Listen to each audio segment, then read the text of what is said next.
إن الحمد لله نحمده ونستعينه ونستغفره ونعوذ بالله من شرور أنفسنا ومن سيئات أعمالنا من يهده الله فلا مضل له ومن يضلل فلا هادي له وأشهد أن لا إله إلا الله وحده لا شريك له وأشهد أن محمدا عبده ورسوله صلى الله تعالى عليه وعلى آله وصحبه وسلم تسليما كثيرا يا أيها الذين آمنوا اتقوا الله حق تقاته ولا تموتن إلا وأنتم مسلمون يا أيها الناس اتقوا ربكم الذي خلقكم من نفس واحدة وخلق منها زوجها وبث منهما رجالا كثيرا ونساء واتقوا الله الذي تساءلون به والأرحام إن الله كان عليكم رقيبا يا أيها الذين آمنوا اتقوا الله وقولوا قولا سديدا يصلح لكم أعمالكم ويغفر لكم ذنوبكم ومن يطع الله ورسوله فقد فاز فوزا عظيما أما بعد فإن خير الحديث كتاب الله وخير الهدي هدي محمد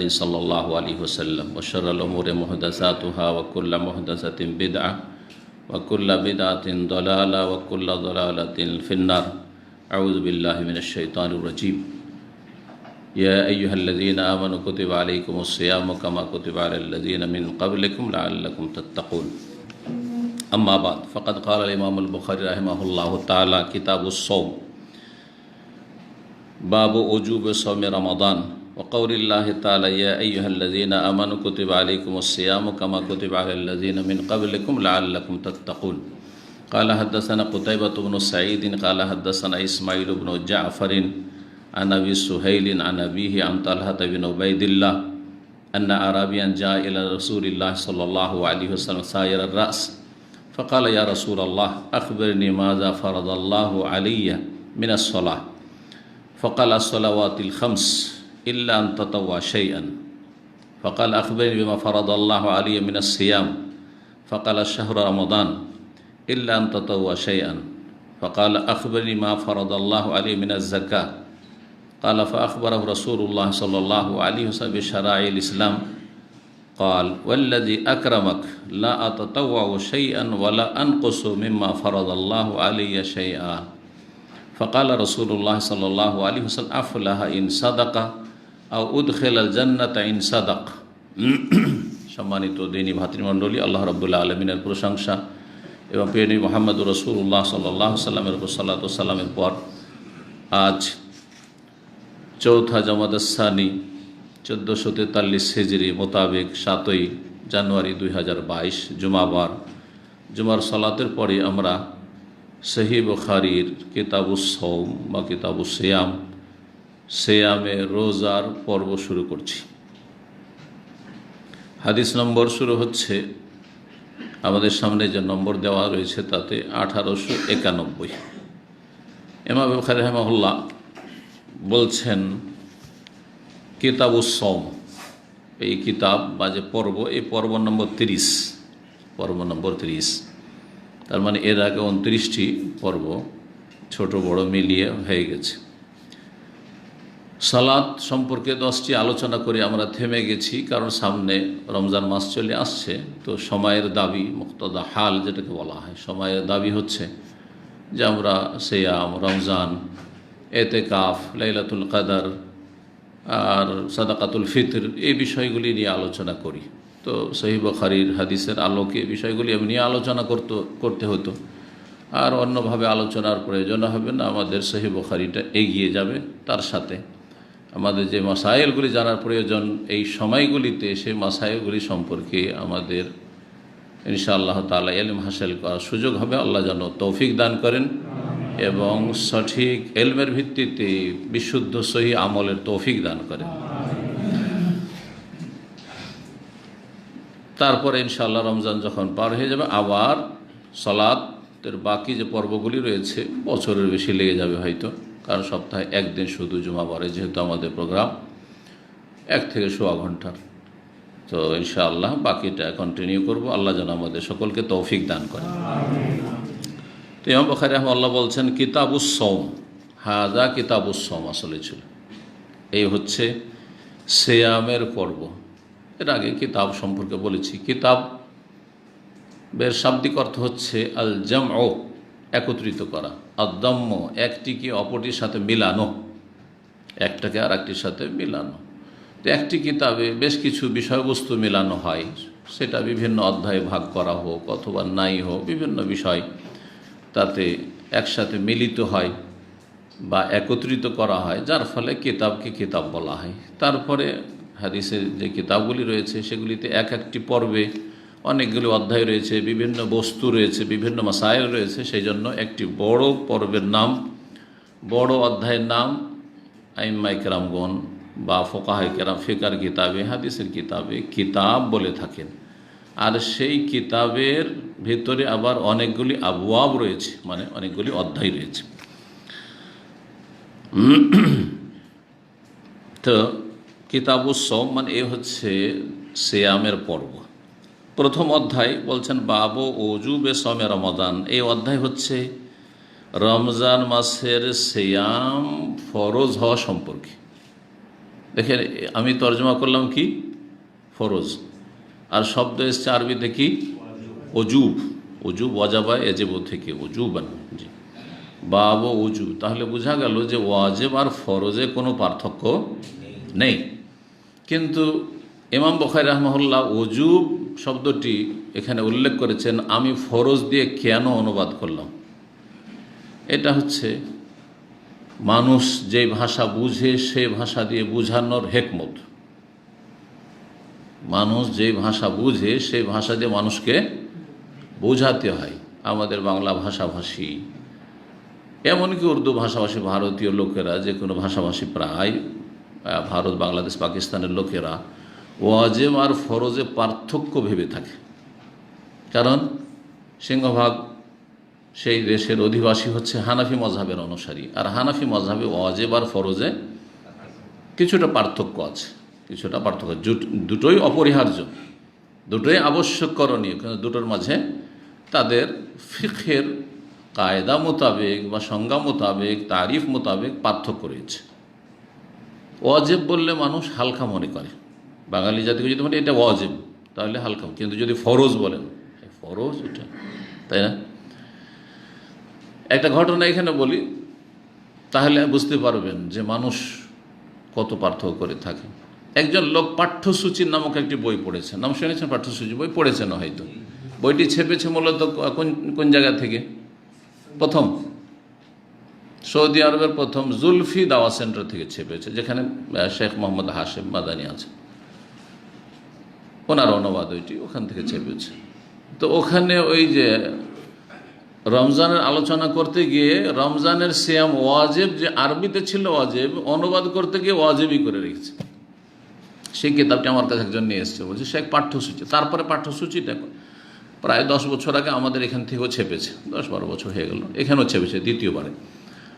তো বইটা বলছে শেখ এই বই তো ভুল আছে, এজন্য বাংলা ভাষাভাষীর নাম মনে নাই, চলে গেছে হয়তো, যে ভুল আছে। কি ভুল আছে? পাঠ্যসূচিতে ভুল আছে। কি ভুল আছে? তো বইটা নিয়ে চলে এসে বলছে দেখেন, রমজান মাসের রোজাকে বলছে ওয়াজিব। ভুল আছে, বুঝতে পেরেছেন? আমি বললাম যে অনুবাদকের হেকমতে একটু অভাব থাকাতে আপনি ভুল ধরে ফেলেছেন। না, আসলে ভুল নেই।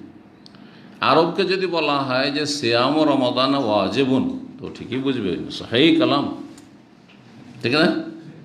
ফরজন বললেও বুঝবে, কিন্তু ফরজ সাধারণত ব্যবহার করেন না, ওয়াজিব মানে ফরজ।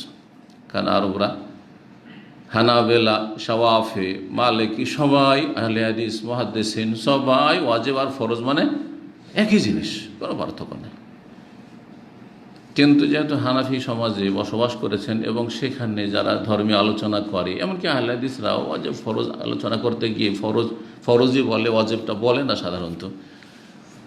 যদি যারা সূক্ষ্ম ইলমে আলোচনা করে তখন বলে হয়তো, যার ফলে ওইটাই শিখে এসছেন, ব্যাকগ্রাউন্ড আপনার ওই রকম, যার ফলে আপনি ভুল ধরে বসেছেন। কিন্তু আপনার যে নলেজে ভুল আছে এটা তো আপনি বুঝেন না। জি, তো এই জন্য আমি কি বললাম, বাবু ওজুবে সওমে রমাদান, এই অধ্যায় হচ্ছে হাজা বাবু ওজুবে সওমে রমাদান, এই হচ্ছে রমজান মাসের সিয়াম ফরজ হওয়ার অধ্যায়। রমজান মাসের সিয়াম যে ফরজ, এর অধ্যায়, এ কথার বর্ণনার অধ্যায়, এতে বর্ণনা করা হয়। ওয়াজিব মানে ওয়াজিব বললাম না। জি, তো ওয়াজিব আর ফরজে কোনো পার্থক্য নেই। দিন ইসলামের যতগুলি আহকাম রয়েছে, হুকুমের বহুবচন আহকাম, বিধিবিধান, সেগুলি কয় ভাগে বিভক্ত? অনেকবারই বলেছি, কিন্তু যদি কেউ বলতে না পারে তাহলে ফাইন লাগবে সবগুলি। 2 ভাগ, 5 ভাগ। মাশাআল্লাহ, এর এলিম শিখেছে। 5 ভাগে বিভক্ত। বলেন তো সংক্ষেপে 5 ভাগে।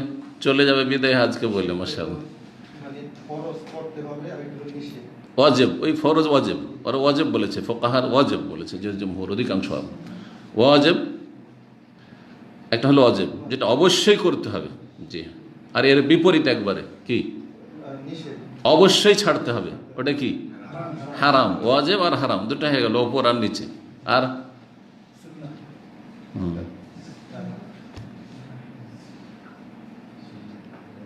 ব্যাস দুটা।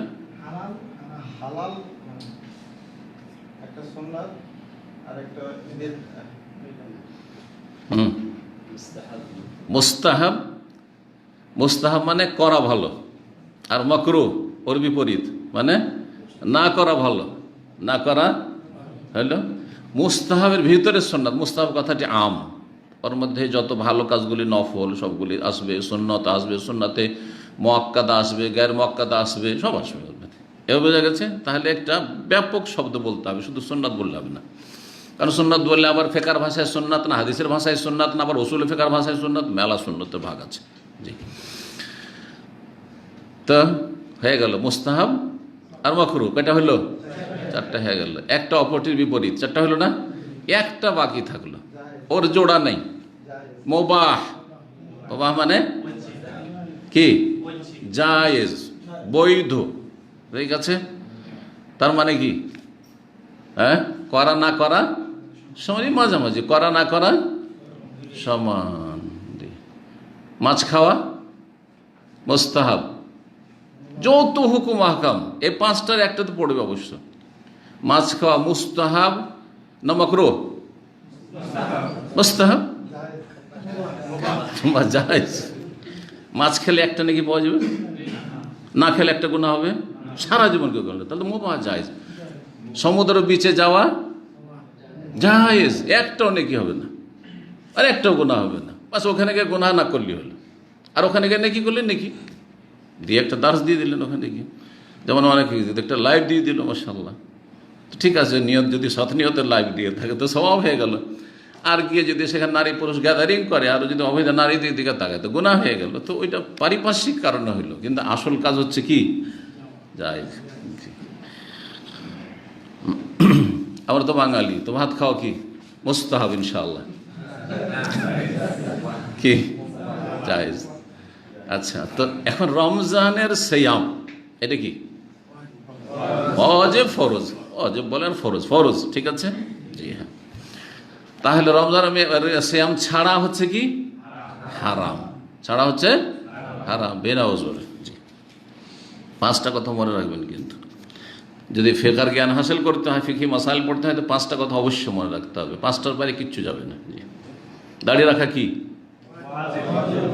যদি ওয়াজিব না বলেন তো মুস্তাহাব হয়ে যাবে, আর না হলে মাকরুহ হয়ে যাবে, না হলে মুবাহ হয়ে যাবে। যেমন এক শ্রেণীর গুমরাহরা বলেছিল এক সময় যে এটা হচ্ছে আরবদের ট্রেডিশন। আরবরা যেমন এক সময় পাগড়ি পরতো, মুসলিম সবাই পাগড়ি পরতো, এটা মুবাহ জিনিস ছিল, তাদের আদাতুল আরব, ওইরকমই নাকি দাড়ি আদাতুল আরব। গুমরাহ, পথভ্রষ্ট তারা। সুন্নাত যারা করেছে তারা ভুল করেছে, বিভ্রান্ত।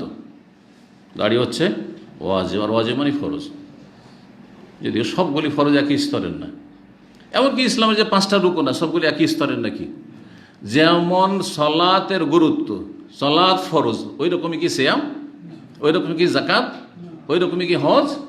না, ওই রকম নয়। ওই রকমই কি লা ইলাহা ইল্লাল্লাহ শাহাদাত দাও, মুহাম্মাদুর শাহাদাত দাও? 5টাই তো ফরজ। ইসলামের রুকুন 5টি ফরজ, কিন্তু একটা হচ্ছে 1 নম্বরে, তাই না? শাহাদাতাইন, আর তারপরে সালাত, তার সমানই গুরুত্ব। এটি হচ্ছে সঠিক মত। ইসলাম ভঙ্গ হয়ে যাবে সালাত ত্যাগ করলে। জি, আর তারপরে তো হয় অন্যান্যগুলো। জি, দলিল পেশ করছেন রমজান মাসে সিয়াম যে ফরজ, দলিল হিসেবে সূরা বাকারার আয়াত নম্বর 183 পেশ করছেন। ওয়া কওলিল্লাহি তাআলা, মহান আল্লাহর বাণী, ইয়া আইয়ুহাল্লাযীনা আমানু, হে ঈমানদারগণ, কোতেবা আলাইকুমুস সিয়াম, তোমাদের উপর সিয়ামকে ফরজ করা হয়েছে। কোতেবা মানে ফরিজা, কোতেবা মানে ফরিজা, লিখে দেওয়া হয়েছে, বিধিবদ্ধ করা হয়েছে। অনুবাদকরা বাংলা বলে বিধিবদ্ধ করা হয়েছে। কামা কোতিবা আলাল্লাযিনা মিন ক্বাবলিকুম, যেমন তোমাদের পূর্ববর্তী জাতিদের ওপর ফরজ করা হয়েছিল। তাহলে আগের যেসব উম্মত ছিল, মুসা আলাইহিস সালামের উম্মত, ঈসা আলাইহিস সালামের উম্মত, ইব্রাহিম আলাইহিস সালামের উম্মত, যতগুলি উম্মত, নূহ আলাইহিস সালামের মতো সবার যুগে কি ছিল? সিয়াম ফরজ ছিল। যদিও সিয়ামের ধরন, মাসাইল এবং পরিমাণ, তরিকায় পার্থক্য থাকতে পারে, আর ছিল, কিন্তু ফরজ ছিল। মারিয়াম আলাইহিস সালাম কি বলছে? ইন্নী নাযারতু লির-রহমানি সাওমা, আমি রহমানের জন্য সিয়ামের সওমের মানত করেছি। তাহলে মারিয়াম আলাইহিস সালাম, ঈসা আলাইহিস সালাম মাও সিয়ামের মানত করেছেন, তাই না? জি। কিন্তু তখনকার সিয়ামে কথা বলাও নিষেধ ছিল। এই জন্য বলছে ফালান ও কাল্লাম আলিয়াম, এই কথা বলে আমি খাওয়া দাওয়া করবো না, এ কথা বলেছে, আমি আমার সিয়াম ভঙ্গ করবো না, এটা বলেন। বলেছে ফালান ও কাল্লাম আলিয়াউমা ইনসিয়া, সুতরাং আজকে কোনো মানুষের সাথে কথা বলতে পারি না, কারণ সিয়াম অবস্থায় আছে। বাট আলহামদুলিল্লাহ যে আমাদের কথা বলা জায়েজ করেছেন। যদি বলা হইতো যে সিয়াম ভঙ্গকারী একটি হচ্ছে কথা বলা, তাহলে সারা দিন বোবা হয়ে থাকতে হইতো। কত ভালো মানুষরা ভালো কাজে সিয়ামের দিনে করছে, একটিও কথা বলা যেত না, তাই না? আমরা কতগুলি দার্স করেছি সিয়াম অবস্থায়, রোজা অবস্থায়, ইফতার ক্যাম্পে, তারপরে সেন্টারও করা যেত না। লাআল্লাকুম তাত্তাকুন, যাতে করে তোমরা পাপ মুক্ত হইতে পারো। তাকুয়া মানে বেঁচে থাকা, বাঁচতে পারো, আল্লাহর আযাব থেকে বাঁচতে পারো, আল্লাহর অবাধ্যতা থেকে বাঁচার মাধ্যমে। তাকওয়া মানে বেঁচে থাকা। তো এই বেঁচে থাকা মানে দুনিয়াতে আমলের জগতে পাপাচার থেকে বেঁচে থাকবে, আর এই আমলের জগতে দুনিয়াতে পাপাচার থেকে, গুনাহ থেকে, অবাধ্যতা থেকে বেঁচে থেকে জাহান্নামের আযাব থেকে বাঁচবে। এর জন্য অনুশীলন, এর জন্য ট্রেনিং, এর জন্য প্রশিক্ষণ হচ্ছে রমজান মাসের সিয়াম। বিশেষভাবে বিশেষভাবে যদিও যাবতীয় ইবাদত বন্দেগীর মাধ্যমে মানুষের তাকওয়া অর্জন হয়। যত নেক আমল করবেন তত আল্লাহ ভীরুতা বাড়বে, তত বেশি আপনি পাপ থেকে বাঁচতে পারবেন। যে কোনো ব্যক্তি, আমি হই আর আপনারা, যত বেশি নেকি বাড়াবেন তত গুনাহ কমে আসবে, আর যত নেকিতে কমতি করবেন তত বেশি গুনাহ বাড়তে শুরু হবে। মানুষকে আল্লাহ এভাবে সৃষ্টি করেছেন। কিন্তু যার জীবনে যত গুনাহ বেশি হচ্ছে, তার মানে তার নেকি কম আছে তত বেশি। আর যার জীবনে যত বেশি নেকির কাজ হবে তত বেশি আস্তে আস্তে গুনাহ কমে যাবে। একদিনে সবগুলি গুনাহ বন্ধ করতে পারবেন না হয়তো, কাবিরা বন্ধ হয়ে গেছে কিন্তু সাগিরা চলতে আছে। অনেক সময় কাবিরাও করছেন, কিন্তু আপনার অনুভূতি কম, মনে রাখেন না বা বুঝেন না যে আমি কাবিরা করে ফেললাম। আল্লাহর হকের ক্ষেত্রে 5 ওয়াক্ত সালাত ঠিক আছে, সব ঠিক আছে, এমনকি সুন্নতও ঠিক আছে, তাহাজ্জুদও ঠিক আছে, কিন্তু গীবত করছেন, দিলেন চুগলখড়ি করে, কখনো মিথ্যা কথা বলে দিলেন, কখনো কারোর সাথে ধোঁকাবাজি করলেন, আমানত খেয়ানত করে ফেললেন, কখনো আপনি নাজায়েজকে বিভিন্ন হিলা বাহানাতে হালাল করছেন, অথচ হারাম। এই গুনাহগুলি অনেকের আছে, কাবিরাও আছে অনেক সময়, কিন্তু অনেকে বুঝেন না। জি, আল্লাহ যেন আমাদের কাবিরা সাগিরা থেকে বেঁচে থাকার তৌফিক দান করেন। তো এই কথাটি মনে রাখবেন, আপনি যদি ভালো মানুষ হতে চান, মুত্তাকি হতে চান, তো নেকি বাড়াইতে থাকেন, প্রতিদিন কিছু না কিছু নেকি বাড়ে। যত নেকি বাড়বে তত গুনাহ কমে আসবে, তত গুনাহ কমে আসবে। মানুষ যখন নিজেকে ভালো কাজে ব্যস্ত থাকে তখন খারাপ কাজ করার সময় নেই। আপনি মোবাইলটা রেখে দেন, সরিয়ে দেন, একদম চোখের আড়ে করে দেন, একদম ওর কোনো রকমের যেন আওয়াজ না থাকে, আর তারপরে কোরআন নিয়ে বসে যান। দেখেন আপনার ইমানের অবস্থা কেমন হয়, আমলের অবস্থা কেমন হয়। কিন্তু নফসের সাথে বড় জিহাদের প্রয়োজন রয়েছে। এই ফিতনার জামানা, এই মোবাইলের জামানাতে বড় নফসের সাথে জিহাদের প্রয়োজন রয়েছে। এটা অত সহজ নয়, কিন্তু করলে খুব সহজ, ইচ্ছা করলে খুব সহজ। আজম লাগবে, ফাইজা আজমতা ফাতাওয়াক্কাল আল্লাহ, যদি দৃঢ় সংকল্প হইতে পারো তো আল্লাহর উপর ভরসা করো, তাহলে আল্লাহ তৌফিক দেবেন ইনশাআল্লাহ। কিন্তু চেষ্টা না করলে কখনো তৌফিক হবে না। চেষ্টা করলে কোনো ব্যাপার না। সাধারণভাবে কষ্ট করেও যারা কোরআন পড়ে 20 মিনিটে 1 পারা কোরআন পড়তে পারবে, সারাদিনে আপনি 20 মিনিট সময় বের করতে পারবেন না? আপনি 40 মিনিট বের করা কোনো সমস্যা নেই। পরীক্ষিত 2 পারা কোরআন সারা দিনের মধ্যে, সারা দিন সকাল থেকে কাজ শুরু করেছি, ফজর পরে কিছু পড়ে নিলাম, তারপরে বিভিন্ন সময় পড়তে পড়তে দেখা গেল যে ঘুমাবার আগে আমি আমার জজিফা, যে আমি দৈনিক একটা করে নিয়েছি পরিকল্পনা যে আমি 2 পারা কোরআন পড়ব প্রতিদিন।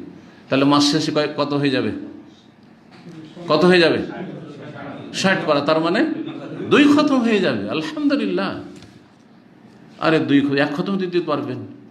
কিন্তু হতভাগা অধিকাংশ মানুষ, ভালো মানুষগুলো রমজান ছাড়া কোরআন খতম করা নসিব হয় না।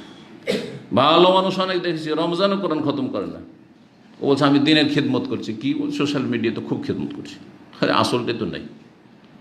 কোরআন আল্লাহর কালাম, আল্লাহর কালাম। যেন আল্লাহ কথা বলছেন, আপনি যখন তেলাওয়াত করছেন আল্লাহ কথা বলছেন, আপনি শুনছেন আল্লাহর কথাগুলি, আপনি আবৃত্তি করছেন কালাম আল্লাহ। এই অনুভূতি নিয়ে যে আল্লাহ আমার সাথে কথা বলছেন। কার কথার সাথে আছেন? আল্লাহ। এখন আমার কথা দেখেন, আমার কথার সাথে কত মনোযোগী আপনারা আছেন। প্রত্যেকটি কথা কিন্তু শুনছেন যে কি বলছি। তাহলে রব্বুল আলমিনের কথা কত গুরুত্ব দিয়ে আমাদেরকে পড়া উচিত। আল্লাহ যেন আমাদের তৌফিক দান করেন। এইভাবে ইমানকে তাজা করতে হয়। অত সহজে ইমান তাজা হবে না, চেষ্টা করতে হবে। চেষ্টা করলে খুব সহজ। জি, ওয়াইন্নাহু লায়াসিরুন আলা মান ইয়াসসারাহুল্লাহ। যে হাদিসে রয়েছে খুব সহজ, যার জন্য আল্লাহ সহজ করবেন। কার জন্য আল্লাহ সহজ করবেন? যে সহজ করার চেষ্টা করে। আল্লাহ যেন তৌফিক দান করেন। লাআল্লাকুম তাত্তাকুন, যাতে করে গুনাহ থেকে বেঁচে থাকতে পারো, তার মাধ্যমে জাহান্নামের আযাব থেকে বাঁচতে পারো। এর নাম হচ্ছে তাকওয়া।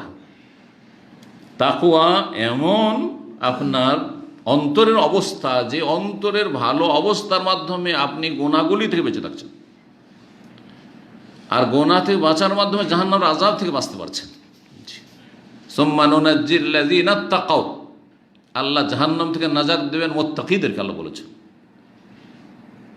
জান্নাত দেবেন আল্লাহ রাব্বুল আলামিন মুত্তাকিদেরকে। ওয়াইদ্দাতুল লিল মুত্তাকিন, জান্নাত কার জন্য তৈরি করা হয়েছে? মুত্তাকিনদের জন্য, যারা পাপ মুক্ত থাকার চেষ্টা করে তাদের জন্য। আল্লাহ যেন আমাদের তাকওয়ার জন্য তৌফিক দান করেন।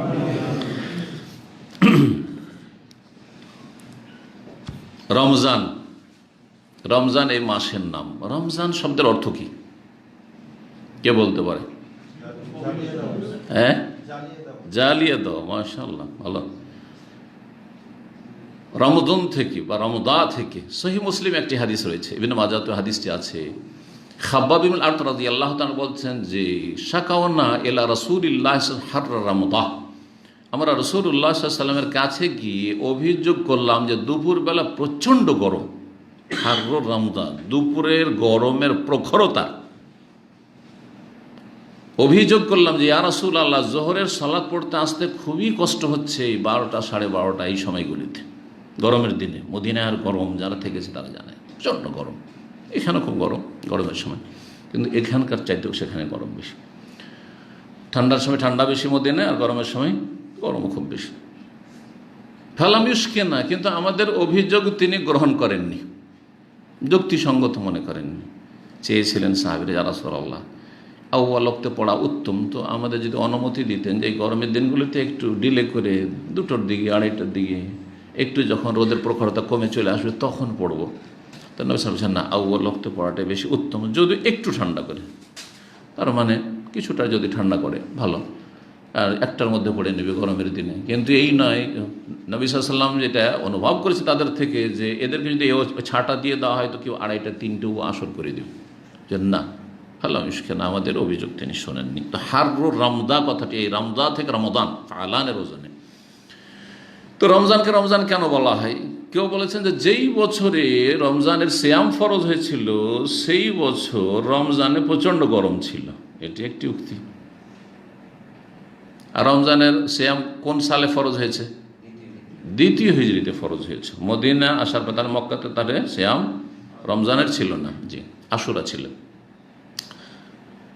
আর এমনি নফল সিয়াম ছিল। নবী সাল্লাল্লাহু আলাইহি ওয়াসাল্লাম সিয়াম আগে থেকে রাখতেন, দিনে ইব্রাহিমের অনুসরণ করতে, ভালো কাজগুলি করতেন। এটা একটি কেউ বলেছেন অজহে তাসমিয়া, মানে নামকরণের কারণ, নামকরণের কারণ। আর কেউ কেউ বলেছেন যে এই রমজানের সিয়াম পালনের মাধ্যমে গোনাগুলি জ্বলে যায়, গোনাকে জ্বালিয়ে দেওয়া হয়, পাপকে জ্বালিয়ে দেওয়া হয় মানব জীবন থেকে, রোজাদারের জীবন থেকে। সেই জন্য রমজানকে রমজান বলা হয়েছে। রমজানের সিয়াম ফরজ কোরআনে করিম দ্বারা, রাসূলুল্লাহ সাল্লাল্লাহু আলাইহি ওয়াসাল্লামের বহু হাদিস দ্বারা। কোন আয়াত দ্বারা ফরজ করা হয়েছে? ইমাম বুখারী রাহিমাহুল্লাহ এই আয়াত নিয়ে এসেছেন, কি, হে মুমিনগণ তোমাদের উপর সিয়ামকে ফরজ করা হয়েছে। কিন্তু এইখানে এই কথা, সিয়াম ফরজ করা হয়েছে, কিন্তু কোন মাসের সিয়াম আর কত দিনের সিয়াম এ কথা কিন্তু বলা হয়নি, তাই না? এই জন্য অন্যান্য আইম্মায়ে কেরামগণ বলেছেন যে রমজানের সিয়াম ফরজ করা হয়েছে সূরা বাকারার আয়াত নম্বর 185 দিয়ে, 185 দিয়ে। 185-র মাঝখানে আছে ফামান শাহিদা মিনকুমুশ শাহরা ফালিয়াসুম। সুতরাং কেউ যদি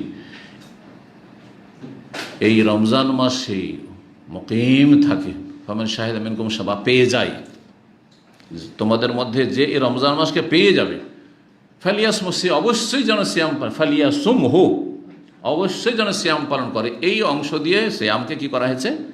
ফরজ করা হয়েছে। রমজানের সিয়াম সম্পর্কে একটি জায়গায় কোরআনে কারিমে আয়াত শুধু নাজিল হয়েছে, সূরা বাকারা 183 থেকে শুরু করে 187 পর্যন্ত। এতে বেশ কিছু রমজান এবং রমজানের সিয়ামের মাসাইল আহকাম বর্ণনা করা হয়েছে, বাকিগুলি রাসূলুল্লাহ সাল্লাল্লাহু আলাইহি ওয়াসাল্লামের হাদিসে রয়েছে। রমজান মাসের সিয়াম হচ্ছে ফরজ, ইসলামের অন্যতম রুকন, চতুর্থ রুকন। কেউ যদি রমজান মাসের সিয়াম ছেড়ে দেয় তো কাবিরা গণ্য করলো, ফাসিক, বড় অপরাধী। বড় বড় অন্যান্য কাবিরা গোনা যেগুলো সামাজিক অপরাধ, তার চাইতে বড় অপরাধ করলো। এটা মনে করেন যে একটা জেনাকারী ওর চাইতে বড় অপরাধী, জেনাকারীর মতো অপরাধী যে ব্যক্তি রমজান মাসের সিয়াম ছাড়ে, জি, খনির মতো অপরাধী, জি, মদখোরের মতো অপরাধী, বড় অপরাধী। আর কেউ যদি অস্বীকার করে তাহলে বিল ইজমা কাফের। কেউ যদি রমজান মাসের সিয়ামকে অস্বীকার করে, উপহাস করে, যেমন আমাদের সমাজে কিন্তু আমরা দেখেছি এরকম লোক, যার বাড়িতে খাবার নেই সে রোজা রাখবে। তোর বাড়িতে খাবার নেই, তুই একটু রোজা রাখ, আমার কি খাবার অভাব আছে? আউযু বিল্লাহি মিনাশ শাইতানির রাজিম। স্পষ্ট কুফর, এটি ইস্তেহজা বিদ্দিন, অস্বীকার এবং ঠাট্টা করা, মজাক করা, কুফর, বড় কুফর, এটি ইসলাম থেকে বহিষ্কার হয়ে যাবে। এই ধরনের আরও কথা বলে থাকে। তো যে কোনো রকমের হয় উপহাস, ঠাট্টা, মজাক অথবা অস্বীকার করলে কাফের হয়ে যাবে। রমজান মাসের সিয়ামের এত গুরুত্ব রয়েছে। জি,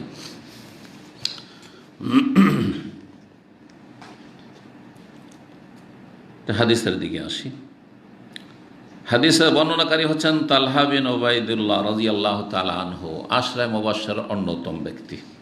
10 জন যে জান্নাতের সুসংবাদ প্রাপ্ত সাহাবায়ে কেরাম ছিলেন, একটি হাদিসে, তিরমিজির হাদিসটি রয়েছে, তার প্রখ্যাত সাহাবী তালহা বিন উবাইদুল্লাহ রাদিয়াল্লাহু তাআলা আনহু আন্না আরাবিয়ান জাই রাসূলুল্লাহ সাল্লাল্লাহু আলাইহি ওয়াসাল্লাম, জনৈক বেদুইন যাযাবর রাসূলুল্লাহ সাল্লাল্লাহু আলাইহি ওয়াসাল্লাম কাছে আসলেন।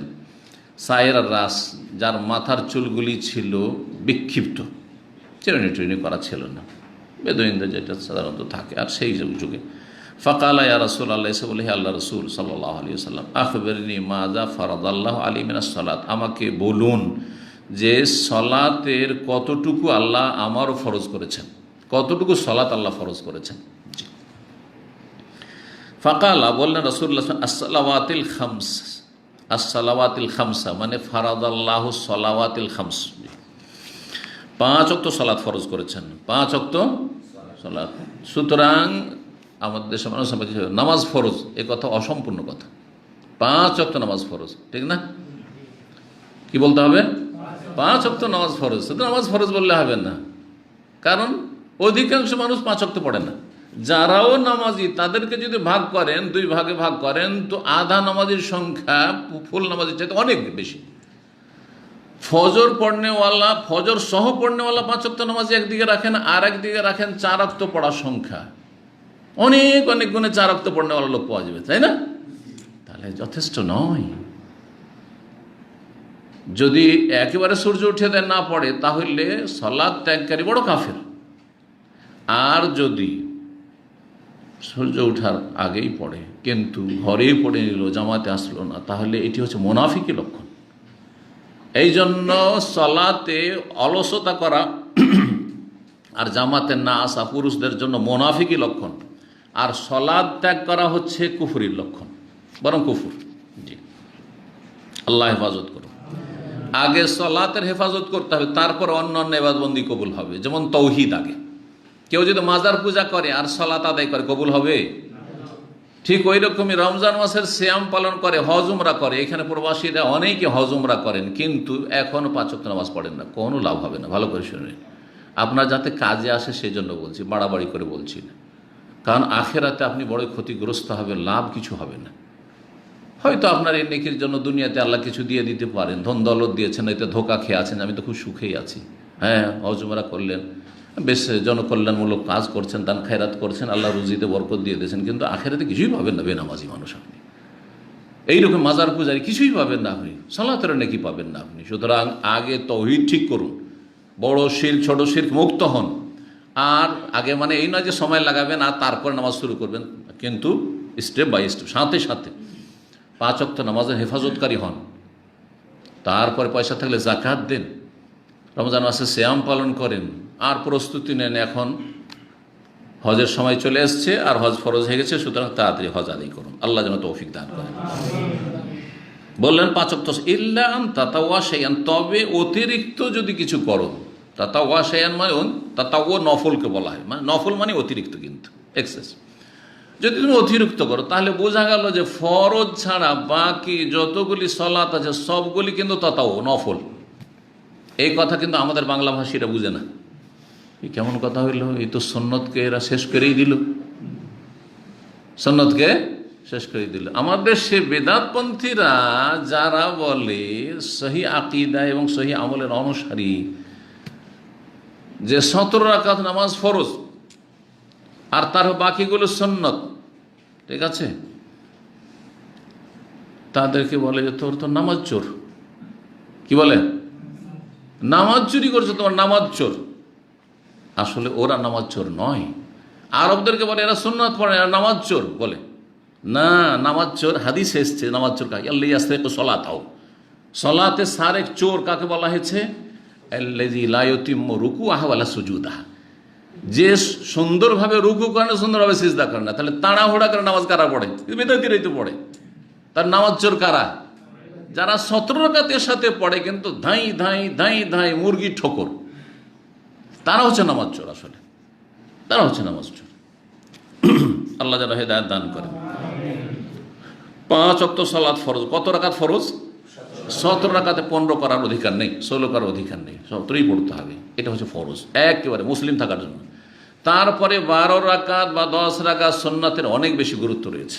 সুন্নাত রাতেবার ছাড়বেন না, অবশ্যই চেষ্টা করবেন, কিন্তু কখনো কার্যবশত ছুটে গেলে আপনি বড় গুনাহগার হয়ে গেলেন এমন কথা নাই, কিন্তু নিয়মিত না, ছাড়বেন না, ছেড়ে দেবেন। এগুলো ইমান দুর্বল হয়ে যাবে ধীরে ধীরে, পাপের দিকে তখন চলে যাবেন আপনি। যত নেকি কমবে তত পাপ বাড়বে, কিন্তু এটা কথা মনে, এই ফর্মুলা মনে রাখেন।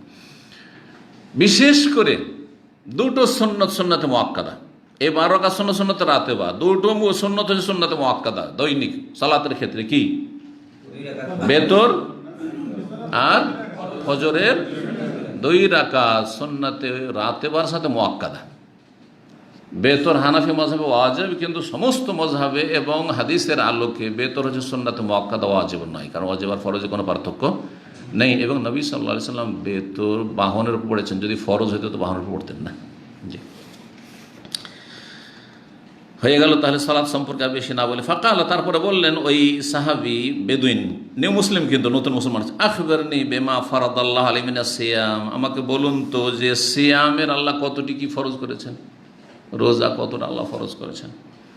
ফাকালা, বললেন রাসূল সাল্লাল্লাহু আলাইহি ওয়াসাল্লাম শাহরু রমাদান ফারাদা শাহরা রমাদান, রমজান মাসের সিয়ামের, রমজান মাসের সিয়াম ফরজ করে। সিয়াম শাহরি রমাদান আসলে ছিল। ইল্লাম তাতাওয়া শাইআন, তবে যদি অতিরিক্ত করো, তাহলে বোঝা গেল রমজান মাসের সিয়াম ছাড়া বাকি যতগুলি হচ্ছে নফল। এই নফলের মধ্যে কি রয়েছে? সুন্নত রয়েছে, যতগুলি সুন্নত রোজা রয়েছে, তারপরে বাকি অন্যান্য আপনি নফল রাখেন, যত রাখবেন সব রয়েছে। বোঝা গেছে না? যেমন আশুরার, মহরমের রোজা অনেকে কিন্তু খুব জরুরি মনে করে, নফল সুন্নাত, নফল তার সাথে কি সুন্নাত, কারণ নবী সাল্লাল্লাহু আলাইহি ওয়াসাল্লাম যেহেতু রেখেছেন, সাহাবা রেখেছেন, এই জন্য নফলের সাথে কি বলবেন? প্লাস সুন্নাত। আরাফার রোজা যদি অনেক ফজিলত, কিন্তু নফল সুন্নাত।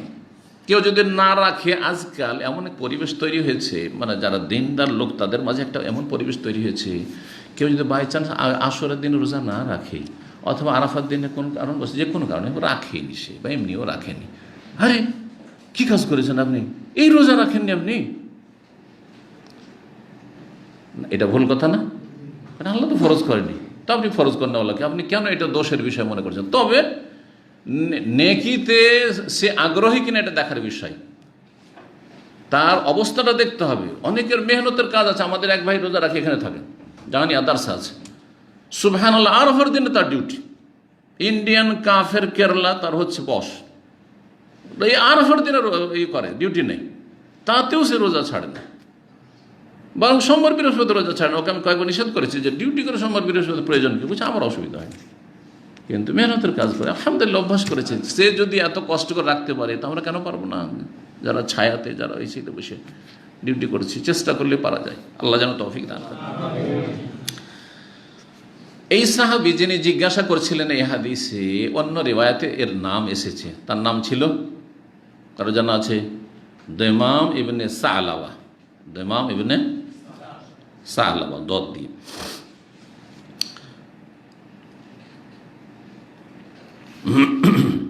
এই রমজান মাসে শ্যাম ফরজ, তাছাড়া আর কোনো ফরজ শ্যাম আছে? আর কোনো ফরজ রোজা আছে? মানত, জি জি, কেউ যদি মানত করে নাই তাহলে মানত পুরা করা ফরজ, সেটা শ্যাম রোজা হোক অন্য কিছু হোক, তখন ফরজ হয়ে যায়। যার ফলে রমজানের শ্যাম ছাড়া যেটা ফরজ তা হচ্ছে কেউ যদি মানত করে যে আল্লাহ আমি তোমার জন্য মানত করছি, বা আমার যদি এইটা আশা পূরণ হয়, এই হয় সে হয়, যেমন আমাদের সে লোকের অনেকেই করে, তো আমি এই 3টা রোজা রাখবো, তাহলে ফরজ হয়ে গেছে আপনার উপর, তখন আপনি নিজের উপর ফরজ করে নিয়েছেন। অল ইউ ফনুজুর আহম, জি। তারপরে বলছেন ওই সাহাবী, আখবারি মা ফারাদাল্লাহু আলাইহি মিনাজ যাকাত, আচ্ছা বলুন তো আমার উপর আল্লাহ যাকাতের কতটুকু ফরজ করেছেন? কালা ফা আখবার রাসূলুল্লাহ বিশরাইল ইসলাম, রাসূলুল্লাহ সাল্লাল্লাহু আলাইহি ওয়াসাল্লাম ইসলামের যে শরীয়তের বিধিবিধান রয়েছে সে সম্পর্কে জানিয়ে দিলেন, যাকাত সম্পর্কে জানিয়ে দিলেন, জি। যাকাতের কথা এখানে পরে উল্লেখ করা হয়েছে, তাহলে বোঝা গেল যে যদি আগে পরে করে আমরা বলি তো জায়েজ, আগে পরে করে যদি আমরা বলি তো জায়েজ, না জায়েজ কিছু নয়, জি। হজের কথা কেন বলা হয়নি হাদিসে? তো জাকাতের কথা কেন? তো গরিবকে জাকাত দিতে হবে নাকি?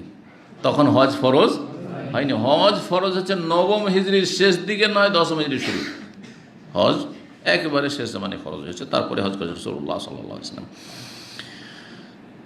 তারপরে বলছেন ওই সাহাবী, ওয়াল্লাযী আকরামাকা, সেই আল্লাহর কসম করে বলছি, বা সেই সত্তার কসম করে বলছি যিনি আপনাকে সম্মানিত করেছেন নবুয়তের রিসালাত দিয়ে, লা আতাতাওয়াউ শাইআন, আমি কোনো কিছু বেশিও করব না, আতাতাওয়া মানে আযীদ, ওয়ালা আনকুস, এবং কমও করব না, মিম্মা ফারাদাল্লাহু আলাইয়া, যা কিছু আল্লাহ ফরজ করেছেন তাতে, শাইআন কিঞ্চিত পরিমাণ, কোনো রকমের আমি তাতে কমতিও করব না আর বাড়তিও করব না। ফাকালা রাসূলুল্লাহ সাল্লাল্লাহু আলাইহি ওয়াসাল্লাম, রাসূলুল্লাহ সাল্লাল্লাহু আলাইহি ওয়াসাল্লাম বললেন, আফলাহা ইন সাদাকা, সে যদি সত্যি বলে থাকে, মানে যা বললো তা সত্যিকার অর্থে পালন করে, আর অন্তরের সততা থেকে যদি বলে থাকে আর সেটাকে যদি ঠিক ধরে রাখতে পারে, তাহলে সেই ব্যক্তি সফল হয়ে গেল। কি হয়ে গেল? তাহলে বোঝা গেল যে মানুষ ফরজ আদায় করলেই কিন্তু পাস করে নেবে, জান্নাতে চলে যাবে, আর হারাম নাজায়েজ থেকে বাঁচলে, ফরজ আদায় করলো হারাম নাজায়েজ থেকে বাঁচলো, যদি সুন্নত নফল নাও থাকে সর্বনিম্ন। তো তার মানে কি এই সাহাবী এই কথাই বলেছিলেন যে আমি তাহলে আর সুন্নত পড়বো না, সুন্নত নামাজ পড়বো না, সুন্নত রোজা রাখবো না, নফল দান খায়রাত করবো না, এটাই উদ্দেশ্য ছিল তার? না, উদ্দেশ্য ছিল, ভালো করে শোনেন কথাটি, কিন্তু উদ্দেশ্য ছিল যে আল্লাহ যা ফরজ করেছেন যেই পরিমাণটা, এই ফরজ আমি বাড়াবো না, কারণ ফরজে কেউ বাড়াইলে সেটা হচ্ছে বেদাত, ফরজে বাড়াইলে বেদাত। কেউ যদি 5 ওয়াক্ত সালাতের 6 ওয়াক্ত পড়ে সওয়াবের কাজ করলো, কারণ আমাদের দেশের কিন্তু একজন বেদাতি মৌলবীরা বলে যে আমি নিয়ত না পড়েছি, কোন কবিরা গুনাহ করেছি, বোঝা গেছে? আমি যাই নামাজের দুয়াই না পড়লাম, কোন কবিরা গুনাহ করলাম, পাপ করেছি নাকি? বলে না, যুক্তি চলবে? আর তুমি বাড়ালে কেন রাসূলুল্লাহ সাল্লাল্লাহু আলাইহি ওয়াসাল্লামের উপর? বোঝা গেছে? আমি ঈদে মিলাদুন নবী করেছি, কোন পাপ করেছি? কবিরা গুনাহ করলাম? হ্যাঁ অবশ্যই, ইসলামে 2টো ঈদ দিয়েছে, আপনার 3 অধিকার কোথায় 3টা করার? কথা বোঝা গেছে না? 6 ওয়াক্ত সালাত চলবে না, আমি রমজান মাস ফরজ মনে করি না, আমি শাওয়ালও ফরজ মনে করি। গুনাহগার কিনা, নাফরমান কিনা? অবশ্যই বেদাতি সে। জি, তো উদ্দেশ্য ছিল ইয়া রাসূলুল্লাহ যা ফরজ বলে দিলেন, এই ফরজে কমতিও করবো না, বাড়তিও করবো না, ফরজে কমাবো না আর ঘটাবো না। বাকি তিনি সুন্নত নফল সম্পর্কে প্রাথমিক অবস্থায় ছিলেন, তিনি হাও করেননি নাও করেননি, জেনে নিয়েছেন। নবী সাল্লাল্লাহু বলেছেন হ্যাঁ বাকিটা তুমি অতিরিক্ত করলে তোমার জন্য ভালো। আও উদখিলাল জান্নাত ইন সাদাকা, বর্ণনাকারী সন্দেহ, অথবা বলেছিলেন যে সে জান্নাতে তাকে প্রবেশ করানো হবে যদি সে সত্যবাদী হয়, কথা যদি ধরে রাখতে পারে আর তার সত্যতা প্রমাণ করতে পারে। 1892 নম্বর হাদিস, ইবনে ওমর রাদিয়াল্লাহু তাআলা আনহুমা থেকে বর্ণিত কাল, তিনি বলেন সামান নবী আশুরা, নবী সাল্লাল্লাহু আলাইহি ওয়াসাল্লাম আশুরার সিয়াম রাখলেন। আশুরা রোজা কোনটাকে বলা হয়? হ্যাঁ, মহরমের 10 তারিখকে আশুরা বলা হয়। যে আশুরার প্রাচীন অনেক ইতিহাস রয়েছে, তার মধ্যে যেটা আমাদের কাছে বিশুদ্ধ সূত্রে পৌঁছেছে সেটা হচ্ছে যে মূসা আলাইহিস সালামকে আল্লাহ রাব্বুল আলামিন জালেমের জুলম থেকে পরিত্রাণ দিয়েছিলেন, সেটি বিজয়ের দিবস ছিল। আর কাফের জালেম ফেরাউন এবং তার জালেম কাফের সেনাবাহিনীকে আল্লাহ ডুবিয়ে ধ্বংস করেছিলেন, এইটা সহিহ সূত্রে প্রমাণিত। বাকি কিস্সা কাহিনী আদম আলাইহিস সালাম থেকে শুরু করে মেলাগুলো কেতাবে পাবেন, কেতাবে রয়েছে। আমাদের দেশের ধর্মটা কিন্তু এরকম, পুস্তকে আছে, বর্ণিত হয়েছে, তাই না? তো ওইসব কিস্সাতে ইঙ্গিত করলাম, কিন্তু ওগুলোর কোনো সনদ নাই, প্রমাণ নেই, সুতরাং ওগুলো বয়ান করা দরকার নাই ওয়াজ ফাজে। জি, আশুরা সিয়াম পালন করলেন। ও আমারা বিসিয়ামি, এবং সে সিয়াম নির্দেশ দিলেন। ফালাম ফরজ রমজান, কিন্তু রমজান মাস যখন ফরজ হয়ে গেল মদিনা আসার পরে দ্বিতীয় হিজরিতে, তোরেকা তখন ছেড়ে দেওয়া হলো। মানে সাহাবীরা ছেড়ে দিয়েছিলেন নাকি? ছেড়ে দেওয়া হলো মানে প্রথম দিকে ফরজ হিসাবে পালন করা হইতো। ব্যাখ্যাটা শোনেন, আশুরা রোজা প্রথমে কি করা হইতো? ফরজ হিসাবে পালন করা হইতো, কিন্তু যখন রমজান ফরজ করা হলো তখন আর আশুরার সেই গুরুত্ব থাকলো না, কিন্তু সুন্নতটা অবশ্যই থেকে গেল। তোরে কাল ফরদে, ফরজের মতো যে পালন করা হইতো এটা ছেড়ে দেওয়া হয়েছে। হ্যাঁ, তোরে অজুবান, যে অজুবান মনে করা হয়তো অজেবটাকে ছেড়ে দেওয়া হয়েছে, কিন্তু মুস্তাহাব অবশ্যই। কারণ অন্যান্য বেশ কিছু হাদিস রয়েছে, নবী সাল্লাল্লাহু আলাইহি সাল্লামকে যখন বলা হলো যে ইয়া রাসূলুল্লাহ আমরা তো আশুরা রোজা রাখছি আর ইহুদিরাও রাখছে, ওরাও একটা রাখছে আমরা একটা রাখছি, ইহুদিদের অনুকরণ হয়ে যায় না, তকলিদ হয়ে যায় না? তখন কি বলেছিলেন? লাইন বাকি তো এলাকা বেরিন লাসুমান্না তাস, আগামী বছর যদি বেঁচে থাকি তো 9 তারিখেও রাখবো। আর তারপরের বছর ইন্তেকাল করলেন। তার মানে রাসূলুল্লাহ সাল্লাল্লাহু আলাইহি ওয়াসাল্লাম আশুরা রোজা নিজে সাহাবীরা কোন সালে রেখেছেন?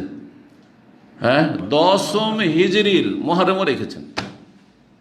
বরং নবী সাল্লাল্লাহু আলাইহি ওয়াসাল্লাম ইন্তেকাল কোন মাসে? রবিউল আউয়াল মাসে। কোন সালে রবিউল আউয়াল মাসে? 11 হিজরির, 11 হিজরির রবিউল আউয়াল মাসে। তাহলে তার আগে তো মুহররম, তার মানে 11 হিজরির 10 মুহররম, 10 হিজরির নয়, 11 হিজরির 11 হিজরির মুহররমে 10 মুহররমেও একটি রোজা রাসূলুল্লাহ সাল্লাল্লাহু আলাইহি ওয়াসাল্লাম। সহিহ মুসলিমের হাদিস, দুটো হাদিসে মর্মে রয়েছে। আরেকটা হাদিস রয়েছে ফালাম ইয়াতিল আমুল মুকবিল, আগামী বছর আর আসলো না নবী সাল্লাল্লাহু আলাইহি ওয়াসাল্লামের ওপর, হাত্তা তুফিয়া রাসূলুল্লাহ, ইন্তেকাল করে গেলেন।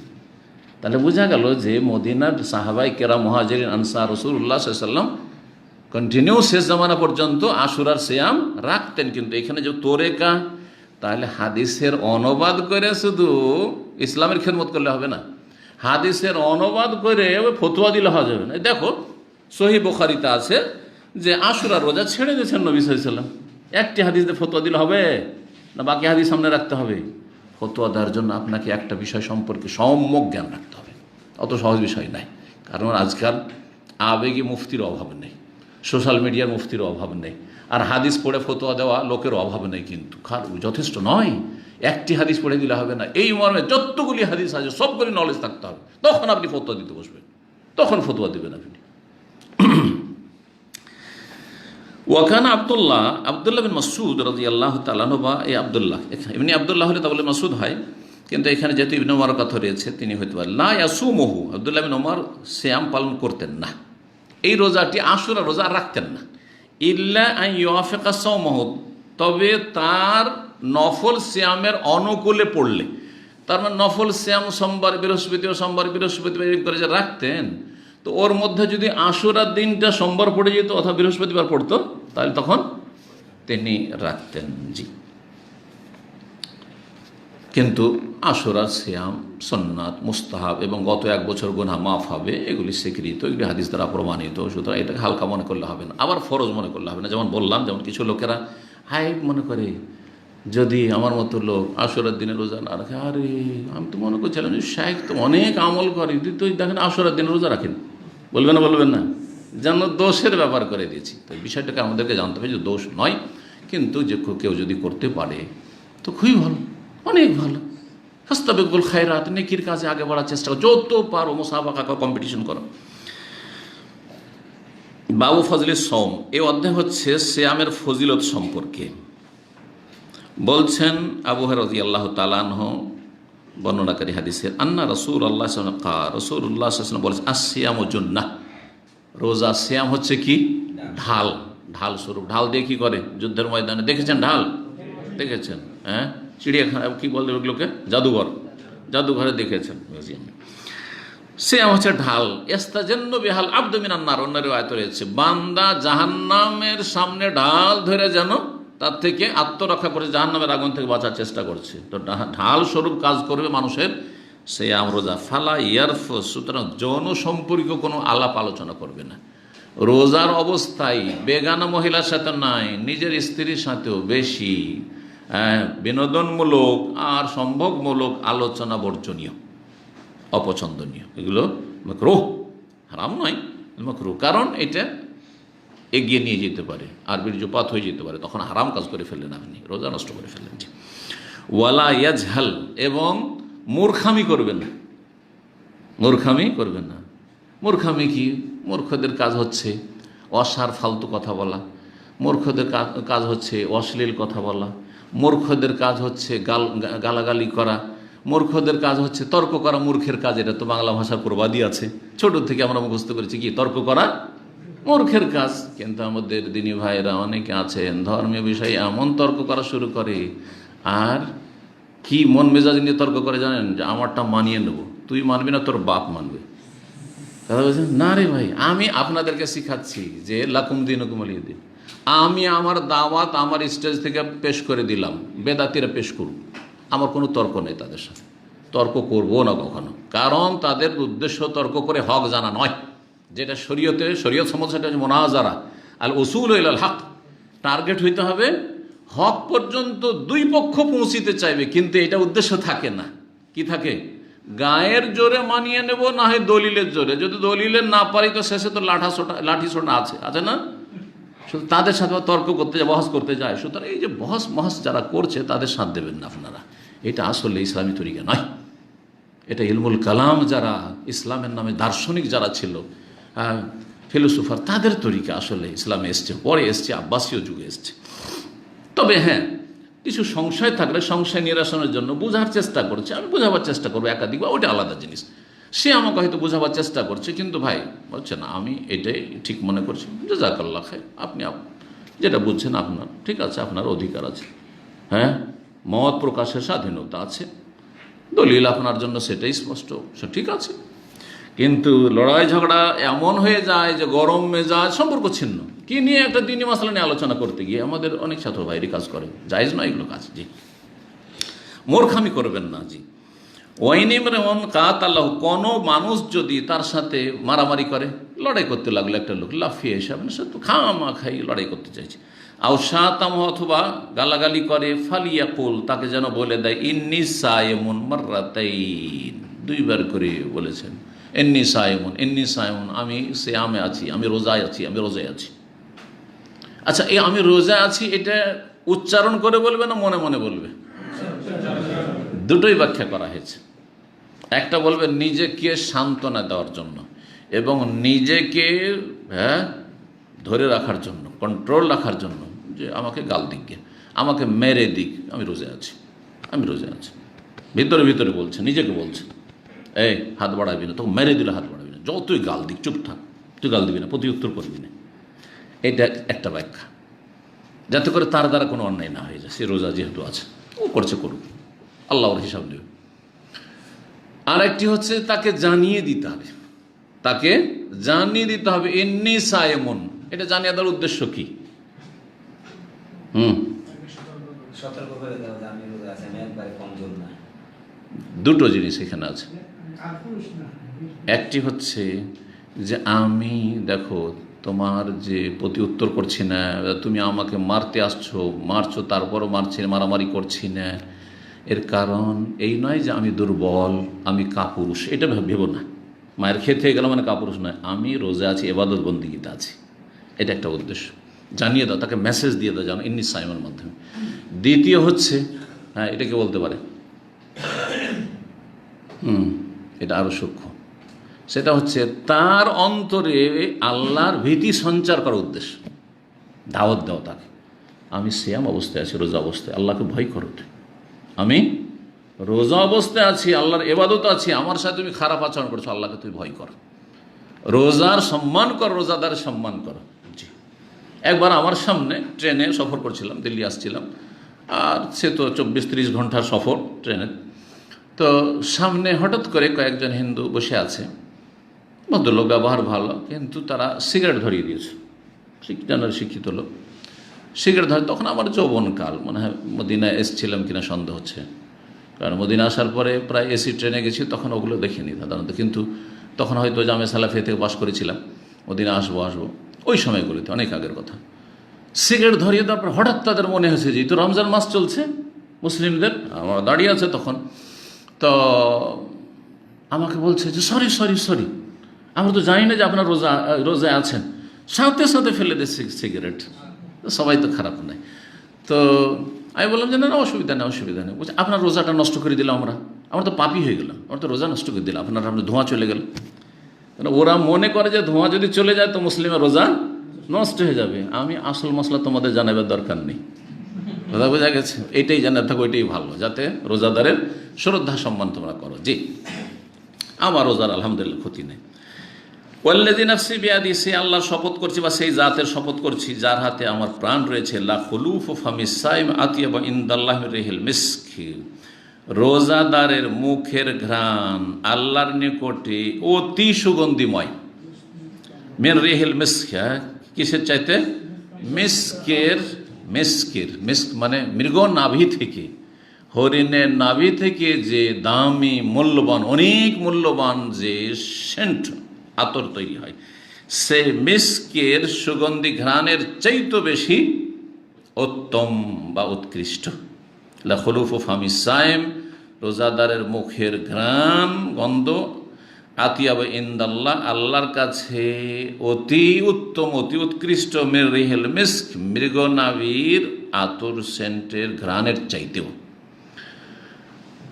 এই রোজাদারের মুখের ঘ্রাণ বলতে কি বোঝানো হয়েছে?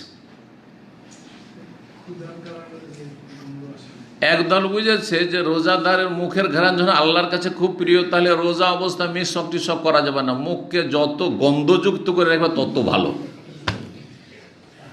এটা কিন্তু মূর্খদের ব্যাখ্যা। এখানে এই খলুফ মুখের ভিতরের আপনার গন্ধকে বলা হয়নি, দাঁতের গন্ধকে বলা হয়নি, জিহ্বার গন্ধকে বলা হয়নি। খলুফ বলা হয়েছে যখন পাকস্থলী মানুষের খাবার শূন্য হয়ে যায়, খালি হয়ে যায়, তখন ভিতর থেকে একটা গ্যাস বের হয়, যে গ্যাসটাতে একটা গন্ধ আছে, যে গ্যাসটাতে পেট থেকে বেরিয়ে আসে এই গন্ধ আছে, সেটা বোঝানো হয়েছে। কারণ নবী সাল্লাল্লাহু আলাইহি ওয়াসাল্লাম সাহাবায়ে কেরামদের থেকে প্রমাণিত, তাদের সুন্নত যে মিসওয়াক করা রোজার দিনে যে কোনো সালাতের সময়, যে কোনো জোহরে, আসরে, সকালে, বিকেলে।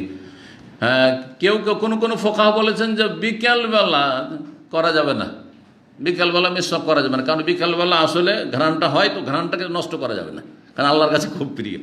এগুলো তাদের মন গড়া কথা, এগুলো আসলে ঠিক নয়। আপনি যে কোনো সময় যে সুন্নতের ক্ষেত্রগুলি রয়েছে মিসওয়াকের, সেই ক্ষেত্রগুলিতে মিসওয়াক করবেন। জি,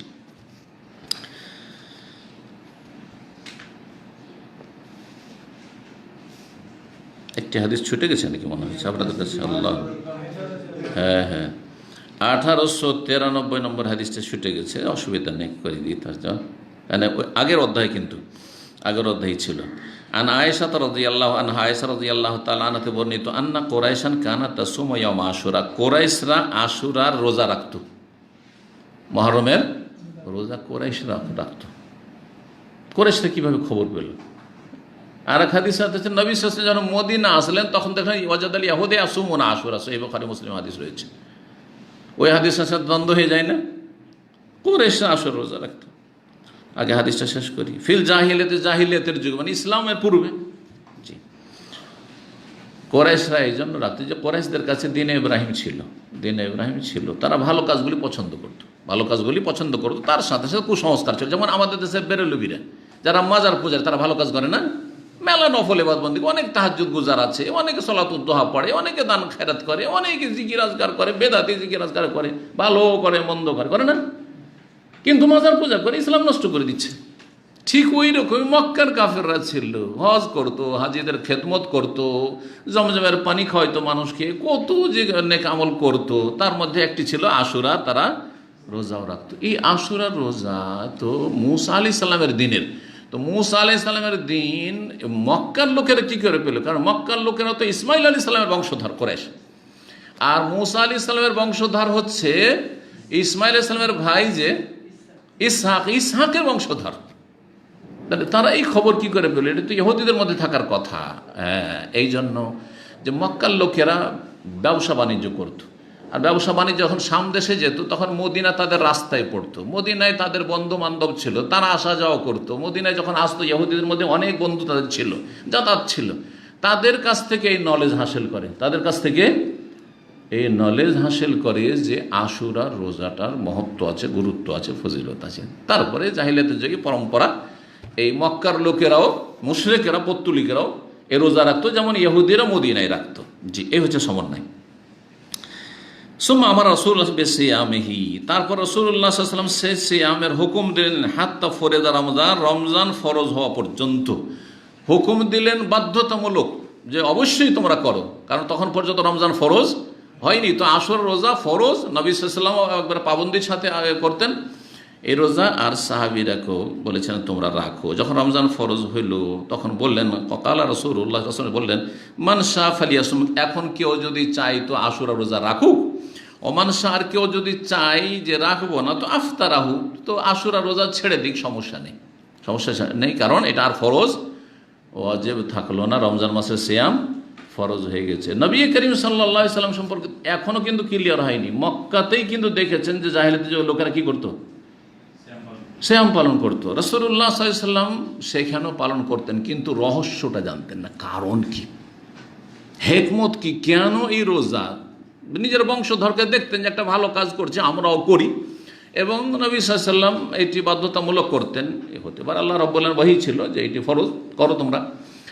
তারপরে মদিনা আসার পরে দেখলেন যে ইহুদিরাও রোজা রাখছে, তখন প্রশ্ন জাগলো যে আরে মক্কাতে তো ওরা রাখতো, তোমরাও আবার রাখছো, মাহাজ আলী আমুল্লাযী তাসুমুনা, আবার এই দিনে তোমরা কেন রোজা রাখছো ইহুদিরা? তখন হাজা ইয়ামুন আজিম, হাজা ইয়ামুন সালেহ, এটি খুব শুভ দিন, এটি হচ্ছে খুব মহাদিবস, এটি খুব বড় দিন। ইয়ামুন নাজ্জাল্লাহু ফীহি মূসা আলাইহিস সালাম নাজাত পেয়েছেন, আর ওয়াগরাকা ফিরআউন এবং তার কওমকে আল্লাহ ডুবিয়ে ধ্বংস করেছেন। এই যে হিকমত, রহস্য, কারণগুলি উদ্ঘাটন করতে পারলেন। জি, এই হচ্ছে এই হাদিস 1893 নম্বর। আর 1894 ব্যাখ্যা আমি প্রায়টা করে দিয়েছি, একটু বাকি আছে, চলেন পুরো করি। কি বলছিলাম সেখানে, যে রোজাদারের মুখের ঘ্রাণ আল্লাহর কাছে মিস্কের যে মূল্যবান আতর রয়েছে তার চাইতে বেশি সুগন্ধিময়। ইয়াতরুকু তাআমাহু ওয়া শারাবাহু ওয়া শাহওয়াতু মিন আজালি, রোজাদার তার খাবার, তার পানীয়, তার যৌন চাহিদা পরিত্যাগ করে আমার সন্তুষ্টির উদ্দেশ্যে, আমার গরজে, আমার উদ্দেশ্যে। সত্যি, কারণ অন্য অন্য ইবাদত বন্দেগী কিন্তু মানুষ দেখতে পায়, রোজা কারো দেখার কোনো ক্ষমতা নেই। রোজা একেবারে লুকায়িত জিনিস, বাহ্যিক দুনিয়াকে দেখিয়ে দিলেন। সাহারির সময় বসে গেলেন বাড়িতে, সাহারি করে নিলেন, ইফতারির সময় ইফতার পার্টিতে বসে গেলেন, সারাদিনে কি খেলেন না খেলেন কেউ টের পাবে? কেউ টের পাবে না। তাহলে কার জন্য রোজা রাখছেন? আল্লাহর জন্য। রোজাদার এত ইখলাসের সাথে রোজা রাখে যে রোজাদারকে যদি বলা যায় তোকে 1 লাখ টাকা দেবো, রোজাটা ছেড়ে দেবো, না দেবো, ছাড়বো না, অথচ লুকিয়ে ছেড়ে দিতে পারে, কেউ জানবে না, শুধু আমি জানবো, তোকে যা 5,000 রিয়াল ধরিয়ে দিচ্ছি, যা, ছাড়বে? আল্লাহর জন্য, সুবহানাল্লাহ। এতে যে ইখলাস রয়েছে, এই জন্য আল্লাহ বলছে ইল্লা সাফাইনাহু লি, আমার জন্য। এর মধ্যে যে ইখলাস আছে, অন্য ইবাদতে ইখলাস নেই। অন্য ইবাদতে ইখলাস যদি থাকেও তবু লোকজন জানতে পারবে। সালাত পড়লে যতই লুকিয়ে পড়েন, ফরজটা তো মসজিদ গিয়ে পড়তেই হবে, জানতে পারবে না? পারবেন না? হ্যাঁ, জি। জাকাত দিলে, দান খায়রাত করলে, হজ করলে সবাই জানতে পারবে, কিন্তু রোজা সম্পর্কে জানার কোনো উপায় নেই। এই জন্য কথা বলেছেন নবী সাল্লাল্লাহু আলাইহি ওয়াসাল্লাম। আল্লাহ বলছেন হাদিসে কুদসির অংশ এইটুকু। এই হাদিসটা সংক্ষেপে আগে পরে করে রয়েছে, অন্য হাদিসে একটু লম্বাও রয়েছে এবং তার বিন্যাসটি অন্যরকম রয়েছে। তো বর্ণনাকারী এভাবে বর্ণনা করেছে, রিওয়ায়াত বিল মানা, অর্থ পেশ করেছেন। আসসিয়ামুলি, রোজা সিয়াম আমার জন্য, ওয়া আন্না আজরিবি, আমি তার বদলা দেব। স্বয়ং আল্লাহ রাব্বুল আলামিন রোজাদারের রোজার সিয়ামের বদলা দেবেন। সরাসরি যদি আল্লাহ দেন তো কি ভাবেন, চিন্তা করুন। ফামা যান্নুকুম বিরব্বিল আলামিন, রব্বুল আলামিন সম্পর্কে তোমাদের ধারণা কি হইতে পারে চিন্তা করুন। যদি আমাকে বলা হয় যে এবারে আমাদেরকে একটা বকশিস দিবেন, সরাসরি আমাদের বস ডাইরেক্টর কফিল, চিন্তা করুন আপনাদের কি অবস্থা হবে। যেই বসের সাথে হয়তো কফিলের সাথে অনেকের কিন্তু 5 বছর চাকরি করা দেখাই হয় না, হয়তো ও দেখতেই পাই না, ঠিক না? সুবহানাল্লাহ। তো মানুষ সম্পর্কে আমরা ভাবতে, আচ্ছা যদি বলে আজকে রাষ্ট্রপতির হাতে পুরস্কার দাও, প্রধানমন্ত্রী সরাসরি হাতে তুলে দেবেন পুরস্কার, রে খুশি, আর সোশ্যাল মিডিয়ায় আপনার গোটা বংশধর খুশিতে কি করবে দিশাহারা, তাই না?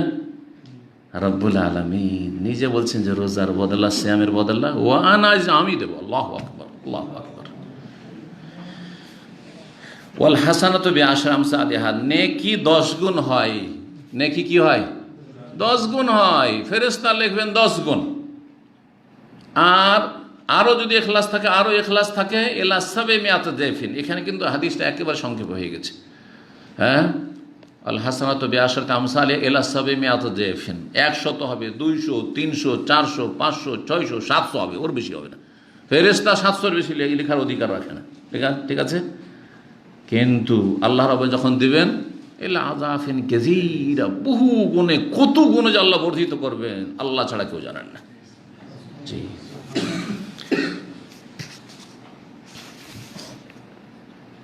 3 নম্বর অধ্যায় বলছেন বাবুন আস-সাওমু কাফফারা, রোজা হচ্ছে মানুষের গোনা খাতা, ভুল ভ্রান্তির মোচনকারী। কাফফারা মানে হচ্ছে মোচনকারী, মানে কোনো দেখাতে ঝরিয়ে দিবে, মুছে দিবে। 1895 নম্বর হাদিস বর্ণনা করেছেন হুযায়ফা রাদিয়াল্লাহু তাআলা আনহু। তিনি বলেন কালা ওমর রাদিয়াল্লাহু তাআলা বললেন, মাইয়াহফাজু হাদিসান আনিন নবী ফিল ফিতনাতি, নবী সাল্লাল্লাহু আলাইহি ওয়াসাল্লাম থেকে ফিতনা সম্পর্কে কে কোনো একটি হাদিস মুখস্থ রেখেছে, বলতে পারো তোমরা? ওমর রাদিয়াল্লাহু তাআলা খেলাফত আমলে জিজ্ঞেস করছেন আমিরুল মুমিনিন যে তোমাদের মধ্যে ফিতনা সম্পর্কে কে হাদিস মুখস্থ রেখেছে নবী করিম সাল্লাল্লাহু আলাইহি ওয়াসাল্লাম থেকে, যে হাদিসটি যদি শোনাইতে পারে তো ভালো। কালা হুযায়ফা কিন্তু ফিতনা সম্পর্কে অনেক হাদিস জানতেন, অনেক রহস্য জানা ছিল তার, যেগুলি ফিতনা ভবিষ্যতে হবে, কলহ বিবাদ ইত্যাদি হবে মুসলিম উম্মায়, এই ফিতনাগুলিকে বোঝানো হয়েছে। কালা হুযায়ফা বললেন আনা সামিআতু, আমি শুনেছি। তার বললে তাহলে শোনান। ইয়াকুল, তখন বলছেন যে নবী সাল্লাল্লাহু আলাইহি ওয়াসাল্লাম বলছেন ফিতনাতুর রাজুলি ফি আহলিহি ওয়া মালিহি ওয়া জারিহি তুকাফফিরুহা সালাতু ওয়াস সিয়াম ওয়াস সাদাকাতু, কোন ব্যক্তির পারিবারিক ফিতনা, ধন সম্পদের ক্ষেত্রে ফিতনা, প্রতিবেশীর সাথে ফিতনা, এই ফিতনা আবার কোন ফিতনা বোঝানো হয়েছে? এই ফিতনা হচ্ছে যে কোন রকমের পাপে জড়িয়ে যাওয়া, কোন রকমের গুনাহে জড়িয়ে যাওয়ার ফিতনা। যেমন কিসের ক্ষেত্রে? পরিবারের ক্ষেত্রে। স্ত্রীর কারণে কেউ ফিতনায় পড়ে গেল, স্ত্রীর চাপে আগে যে বাপ মায়ের যেভাবে খরচ দিত আর দেয়নি, ফিতনা না? আচ্ছা, স্ত্রী হওয়ার পরে হারাম খাওয়া শুরু করলো, আরে এখন তো পরিবার হয়েছে, এখন তো টাকা পয়সা ইনকাম বেশি লাগবে, তো ছেলে মেয়ে হবে, আবার কত খরচ আছে, তাই না? তখন হারাম রুজি করা শুরু করলো। এগুলো ফিতনা, এগুলো হচ্ছে ফিতনা। এই ফিতনাগুলি বোঝানো হয়েছে, এই ধরনের ফিতনা। তার উপরে আরও বিভিন্ন রকমের ফিতনা, যেমন অনেক আমাদের আল্লাহ হেদায়েত করে অনেক মুসলিম ভাই আছে যারা কি করে না, দাঁড়িয়ে রাখে না। কিসের জন্য বলছে? হেড অফিস থেকে পারমিশন পাইনি। তার হেড অফিস হচ্ছে তার বিবি সাহেবা, বোঝা গেছে না, হোম মিনিস্টার, বোঝা গেছে। জি হ্যাঁ, আল্লাহ হেদায়েতকারী সব মূর্খদেরকে।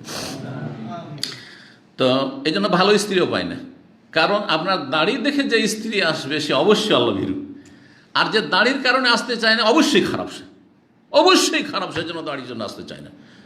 আর যেই শাশুড়ি দাড়িওয়ালা জামাই পছন্দ করে না ও শাশুড়ি অবশ্যই খারাপ, ভালো মানুষ চাই না ও, কথা বোঝা গেছে। এই জন্য আগে থেকে দাড়িটা রেখে বিয়ে করবেন। কিন্তু কিছু আবার আমাদের জাহেল সমাজের কিছু যুবক ছেলেরা আছে কি মানে দাড়ি রাখবো, তাকে বিয়েটা করিনি, কারণ ঝামেলা হইতে পারে, ঝামেলা হতে পারে, ভালো পাবেন না আপনি, যে আশা করছেন ভালো পাবেন না। কিন্তু আগে রেখে দেন, মার খামারা হয়ে যান, যে আসবি বুঝে সুঝে আয়, আর না আসবি যা তোর থেকে নাজাত পেয়ে গেলাম, তোর অনিষ্ট থেকে তোর খারাপি থেকে বেঁচে গেলাম আমি, ঠিক তুই পরকীয় করতে পারবি, যখন দাঁড়িয়ে বরদাস্ত করতে পারিস না তো তুই পরকীয় করতে পারবি, আমার চাইতে কেউ একটা ভালো স্মার্ট দেখলি চলে যাবি তুই। তো পরিবারের ক্ষেত্রে ফিতনা, ধন সম্পদের ক্ষেত্রে আয় ইনকাম করতে গিয়ে, খরচ করতে গিয়ে যেখানে খরচ করা লাগবে না খরচ করে দিল, যেখান থেকে ইনকাম করা যায় না করে নিল, এই ক্ষেত্রে এরকম। যার প্রতিবেশীর সাথে ঝগড়ায় পড়ে গেল, ঝামেলায় পড়ে গেল, একটু কষ্ট দিয়ে দিল বিভিন্নভাবে, কি কত রকমভাবে যে প্রতিবেশী কষ্ট দিয়ে থাকে, অনেক সময় মানসিক কষ্ট দিয়ে থাকে, শারীরিক কষ্ট দিয়ে মানসিক কষ্ট দিয়ে থাকে। জি, নোংরা করে রাখে রাস্তাঘাটকে, সিগারেট খাচ্ছে, আর এমন গন্ধ, আল্লাহ হেফাজত করে, তিক্ত অভিজ্ঞতা। এই সৌদি আরব নিজের আলাদা বাসা না হলে মনে হয় এইখানেও শান্তি পাওয়া যাবে না, এই অবস্থা। জি, সিঁড়ি দিয়ে উঠতে কষ্টে, নামতে কষ্ট, আউযুবিল্লাহি মিনাশ শাইতানির রাজিম। কারণ ভালো লোকের সংখ্যা একেবারে কম, যে কোনো জায়গায় আল্লাহর জমিনে ভালো লোকের সংখ্যা একেবারে কম। জি, আল্লাহ হেদায়েত দান করেন। এরা কষ্ট দিয়ে থাকে, সে বুঝুক আর না বুঝুক। জি, মোটা হুঁশ, মূর্খ, দিনের চেতনা নেই, সেই জন্য বোঝে না যে প্রতিবেশীদের কষ্ট দিচ্ছি, বদদোয়া পাচ্ছি, জি, লানত পাচ্ছি। জি, আল্লাহ হেদায়েত দান করেন।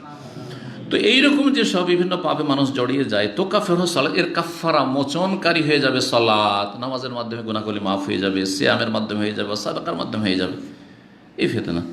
তখন উমর বলছেন, আরে এই ফিতনা সম্পর্কে জিজ্ঞেস করছি না আমি আসলে ফিতনা এই ধর্মীয় মানুষ গোনাটোনায় জড়িয়ে যায় বিভিন্ন এই ধরনের ফিতনা নয়, ব্যক্তি জীবনের ক্ষেত্রে, পারিবারিক জীবনের ক্ষেত্রে না। ফিতনা এমন ফিতনা, যেই ফিতনা মানে উম্মতে মুসলিমার ভাঙন, ফাটল আর কলহ, লড়াই ঝগড়া, এক উম্মতে মুসলিমা বিভিন্ন দলে বন্টন হয়ে যাবে, আর একে অপরের শত্রু হয়ে যাবে, রক্তের পিপাসু হয়ে যাবে। জি, ওই ফিতনা সম্পর্কে। তাহলে এই যে বিভক্তি, এক দল আর এক দলকে বরদাস্ত করতে পারে না, বরং বাপ বেটা দুই পার্টিতে, রাজনৈতিক পার্টিতে, একজন আওয়ামী লীগ একজন বিএনপি, একে অপরের দুশ্মন, এইগুলো ফিতনা, এগুলো হচ্ছে বড় ধরনের ফিতনা, বোঝা গেছে। জি, জনগণ শাসককে পেলে মেরে দিতে চায়, আর শাসক জনগণের জুলুম অত্যাচার চালাচ্ছে, এগুলো হচ্ছে বড় ফিতনা। বিভিন্ন রকমের যে ফাটল করেছে, আর ধর্মীয় ভাঙন ফাটল তো আছে, তরিকতের শেষ নাই। জি, এইসব ফিতনা। জি, তো বলছেন যে এমন ফিতনা লাইসা আসআলু আন জি মান আন হাযিহি, জি মান আন হাযিহি।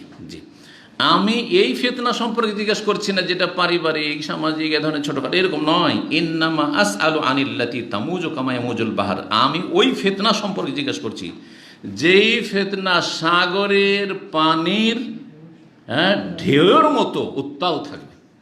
সাগরের পানি ঝড়ের বাতাসের সময় যে ঢেউ থাকে ওই রকম উত্তাল হয়ে উঠবে একেবারে, সেই ফিতনা সম্পর্কে জিজ্ঞাসা করছে। সেই উত্তাল ফিতনাতে মানুষ কোনটা হক কোনটা না হক বুঝতে পারবে না, কোনটা হক কোনটা না হক বুঝতে পারবে না, বোঝা গেছে, কোনটা হক কোনটা না হক বুঝতেই পারবে না। জি, হয় না আজকাল এই ধর্মীয় ফিতনাতে, বিভক্তিতে মানুষ বুঝতে পারে না যে কার কথা শুনবো, এটাতে এত বড় হুজুর আর এত ভালো ভালো কথা বলে, আবার যে এর আকীদা খারাপ, তো কার কাছে নিবরি, এর মানহাজ ঠিক নেই, বুঝতেই পারছে না, মানুষ পেরেশান হয়ে যাচ্ছে। এগুলো ফিতনা। তারপরে জঙ্গিদের ফিতনা, জঙ্গিদের এত চমৎকার কথা, আমরা জেহাদ বলছি, এরা সব কাপুরুষ। জঙ্গিরা কি বলে জানেন? মদিনা ইউনিভার্সিটিতে পড়াবেন না ছেলেদেরকে, কারণ মদিনা গেলে এরা ভোগবিলাসী হয়ে যায়। মদিনা ইউনিভার্সিটি লেখাপড়া করতে গেলে ভোগবিলাসী হয়ে যায় এরা, খবরদার বেশি পড়াবেন না। এই জন্য জঙ্গি যতগুলি আছে এরাকে উচ্চশিক্ষিত না। এদের দু একটা নেতাগুলো থাকতে পারে কিন্তু তারা অযোগ্য, তারা ইসলাম বুঝতে গিয়ে তারাও গোমরাহির শিকার হয়েছে, জি, শয়তানের খপ্পরে পড়েছে। আর বাকি কোনো উচ্চ শিক্ষিত ভালো কোনো শিক্ষিত লোক পাবেন না তাতে। আর মাদ্রাসা পড়া পাবেন না, আপনি মাদ্রাসা পড়া খুব কম পাবেন। মাদ্রাসা পড়ে 3 হরফ পড়েছে, ওইরকম ভালো কোনো ছেলেও ছিল না পড়তে, যে কোরআন হাদিস ভালো করে বুঝবে। এইগুলি ফিতনা, একে অপরের রক্তের পিপাসা, অথচ মুসলিম, দুই দিকে মুসলিম, এই ফিতনা। তারপরে মুসলিম সরকার ইসলামী খেলাফতের বিরুদ্ধে বিদ্রোহ ঘোষণা, এগুলি হচ্ছে ফিতনা, জি। ইন্নামা আসাল আনিল্লাযী তামুজু কামিয়ামুজুল বাহর কালা হুযায়ফা বলছেন ওয়া ইন্না দুনা যালিকা বাবান মুগলাকান। অন্য হাদিসে রয়েছে যে আমিরুল মুমিনিন, আপনি চিন্তা করিয়েন না, ওই ফিতনা আপনাকে পাবেন না। যেটা সমুদ্রের ঢেউয়ের মতো উত্তাল হয়ে উঠবে যে ফিতনা, ওই ফিতনা আপনাকে স্পর্শ করতে পারবে না। কারণ আপনার আগে একটা কি আছে, না আপনার আগে মানে আপনার সামনে একটা বন্ধ দরজা আছে, মানে সেই ফিতনার দরজা আপনার জীবদ্দশায় খুলবে না, আপনার জীবদ্দশায় খুলবে না, বন্ধ আছে দরজা। আপনি সেই ফিতনা স্পর্শ করবেন না বা আপনাকে স্পর্শ করবেন না। কালা যখন বন্ধ দরজা বললেন, কত প্রজ্ঞাবান ছিলেন আমিরুল মুমিনিন রাদিয়াল্লাহু তাআলা, কত জ্ঞানী ছিলেন, চিন্তা করেন। আমরা শুনে থেকে যেতাম, হয়তো আমরা এত এলেম পড়েছি, তারপরে শুনে এই কথাটা শুনে থেকে যেতাম, কিন্তু তিনি বলছেন যে বন্ধ দরজা, তাহলে ফায়ুফতাহু আও ইউকসারু, যখন বন্ধ দরজার তার ওই দিকটাই ফিতনা আছে, তো ওই বন্ধ দরজাটা খোলা হবে চাবি দিয়ে নাকি ভেঙে দেওয়া হবে? খোলা হবে নাকি ভেঙে দেওয়া হবে? তখন বলছেন হুযায়ফা রাদিয়াল্লাহু আনহু, কালা ইউকসারু, না ভেঙে দেওয়া হবে। তালা খোলা হবে না, চাবি দিয়ে ভেঙে দেওয়া হবে। তালা যদি খোলা হয়, দরজা যদি চাবি দিয়ে খোলা হয়, তাহলে আবার যদি লাগান তো সাবিক লাগিয়ে দিতে পারবেন কি না? আগের মতো হয়ে যাবে, ঠিক না? কিন্তু ভাঙা দরজাকে আপন অবস্থায় আনা সম্ভব নয়, ভাঙা দরজাকে আপন অবস্থায় সম্ভব নয়, জি। তার মানে যখন ফিতনার দরজা খুলে যাবে, মানে ভেঙে যাবে, তখন আর সেই দরজা আর লাগানো যাবে না। কিয়ামত পর্যন্ত এই ফিতনা বাড়তেই থাকবে, বাড়তেই থাকবে, বাড়তেই থাকবে। সত্যি ওই যে একটা ফিতনা হয়েছে, আর এখন ফিতনা চারিদিকে, শুধু ফিতনা, ফিতনা আর ফিতনা, ফিতনা আর ফিতনা, নতুন নতুন ফিতনা জন্মিতে আছে। কালা তখন বলেন উমর রাদিয়াল্লাহু তাআলা, যখন ভেঙে দেওয়া হবে, যাকা আজদারু আল্লাহ ইউগলাকা ইলা ইয়াউমিল কিয়ামা, কিয়ামত পর্যন্ত এটা আর বন্ধ করা হবে না, এইটাই হচ্ছে অধিক সমীচীন। কারণ যখন ভেঙে দেওয়া হবে সেটা আর লাগানো যাবে না, এই দরজা লাগানো যাবে না। ফাকুল্লা লি মাসরুক, তখন মাসরুক প্রখ্যাত তাবেঈ, তিনি হুযায়ফার ছাত্র। এখানে এই যে আবু ওয়াইল শাকিক, জি, অন্য রিওয়ায়াতে মাসরুক রয়েছে, জিজ্ঞেস করলেন, সালহু, তাকে জিজ্ঞেস করেন, এ হুযায়ফাকে জিজ্ঞেস করেন, আকানা ওমর ও ইয়ালাউ মানিল বাব, ওমর রাদিয়াল্লাহু তাআলা কি জানতেন যে দরজাটা কে, যে দরজাটি ভেঙে দেওয়া হবে সেই দরজাটা কে? কোন একজন ব্যক্তি, এই দরজা ওই ব্যক্তির শাহাদাতের মাধ্যমে, ওই ব্যক্তিকে হত্যা করার মাধ্যমে দরজাকে ভেঙে দেওয়া হবে। স্পষ্ট কথা, জি, সহজে বুঝিয়ে দিলাম। তিনি কি জানতেন যে দরজাটি কে? ফাসা আল্লাহ, তাকে জিজ্ঞেস করলেন, ফাকালার নাম, হ্যাঁ হ্যাঁ। হুযায়ফাকে জিজ্ঞেস করলেন যে আচ্ছা, উমর রাদিয়াল্লাহু আনহু বুঝতেন যে কোনটা দরজা ভেঙে দেওয়া হবে, কে সেই লোকটি জানতেন। কামা ইয়ালামু আন্না দুনা গাদিন, এমন স্পষ্ট জানতেন, এমন ইয়াকিনের সাথে জানতেন, যেমন একজন মানুষ জানে যে দুনা গাদিন আল্লাইলা, আগামী কালকের পরে আবার রাত আসবে। এই যে দিন হইল, দিনের পরে কি হবে? রাত আসবে। যেমন সবাই জানে যে দিন গেলে কি হয়? রাত হয়। ঠিক তেমনি ওমর রাদিয়াল্লাহু তাআলা জানতেন যে ওই ব্যক্তিকে, যেই ব্যক্তি হচ্ছে ফিতনার সামনে বন্ধ দরজা, সেই দরজা ভেঙে দেওয়া মানে আর ফিতনা দরজা বন্ধ করা যাবে না। তিনি কে ছিলেন? অন্য riwayate রয়েছে যে ওই ব্যক্তি তাহলে কে? বলছেন হুয়া ওমর রাদিয়াল্লাহু তাআলা নিজেই। বন্ধ দরজা হচ্ছেন ওমর। যতদিন ওমর রাদিয়াল্লাহু তাআলা ছিলেন, উম্মতে মুসলিমাতে কোনো ফাটল ধরেনি। কিন্তু যখনই তাকে শহীদ করে দেওয়া হলো, কার হাতে শহীদ হয়েছেন? আবু লুলু ফাইরোজা দাইলামি আল ইরানি আল মজুসি, অগ্নিপুজো খাবিস। ইরানিরা সবসময় সবচেয়ে বড়, আজকেরও শিয়া ইরানিরা সবচেয়ে বড় দুশ্মন হচ্ছে এই উমর রাদিয়াল্লাহু তাআলা আনহু ইসলামের মুসলিমের তো আছেই আমভাবে দুশমন, কিন্তু সবচেয়ে বড় তাদের দুশমনকে ওমর রাদিয়াল্লাহু তাআলা আনহু। কারণ ওমর রাদিয়াল্লাহু তাআলা আনহু পারস্য দেশকে খান খান করেছে, পারস্য দেশকে ইসলামের আওতাভুক্ত করেছে, ইসলামী খিলাফতের আওতাভুক্ত করেছে। এই ওমর রাদিয়াল্লাহু জামানাতেই এই পারস্য সাম্রাজ্য পরাশক্তি, এই শক্তি কি হয়েছে ইসলামের হাতে এসেছে এবং তাদের এই শক্তিকে চূর্ণ বিচূর্ণ করা হয়েছে। সেই জাতীয়তা এখনও কাজ করে যাচ্ছে, ইরানি মজুসি, যদিও তাদের নাম মুসলিম কিন্তু এরা হচ্ছে রাফেজি শিয়া, ওই মজুসি অগ্নিপূজকদের औलाद। জি, তো এই ছিল। তো কার হাতে শহীদ হয়েছেন? মজুসির হাতে। জি হ্যাঁ, কাফের হাতে। কিন্তু উসমান রাদিয়াল্লাহু তাআলা আনহুর যুগে যে ফিতনা শুরু হইল, তখন তিনি কার হাতে শহীদ হলেন? একজন মুসলিম বিদ্রোহী, বাগী, জঙ্গি, খারেজির হাতে। একজন না, একাধিক তাদের ছিল, যাতে কিছু লোককে বিভ্রান্ত করা হয়েছিল, ভুল বোঝানো হয়েছিল, তারা ভালো মানুষ ছিল। আর কিছু লোক ছিল তারা ষড়যন্ত্রকারী ছিল, আর পিছনে ইন্ধন যোগাচ্ছিল, পেছন থেকে যে এই সমস্ত কিছুকে ইন্ধন যোগাচ্ছিল সে হচ্ছে আবদুল্লাহ বিন সাবা, ইহুদি, ইয়ামানের। হ্যাঁ, ইয়ামানের এই মোনাফিক যখন দেখলো যে ইসলাম তো বড় শক্তিশালী হয়ে গেল আর মুসলিমদেরকে তো ঠেকানো গেল না, তখন সে বাহ্যিক ইসলাম কবুল করলো, কিন্তু আসলে ইসলাম উদ্দেশ্য ছিল না। ইসলাম কবুল করে ভিতরে ঢুকিয়ে ধ্বংস করব এই মুসলিম জাতিকে। আর তারপরে তখন সে বিভিন্ন দেশ সফর করলো, ওসমান রাদিয়াল্লাহু তাআলার বিরুদ্ধে তাদেরকে প্ররোচিত করে ফিতনা ফাসাদ সৃষ্টি করা এবং বড় ধরনের একটা কোনো রকমের এইরকম অঘটন ঘটাবার চেষ্টা করলো।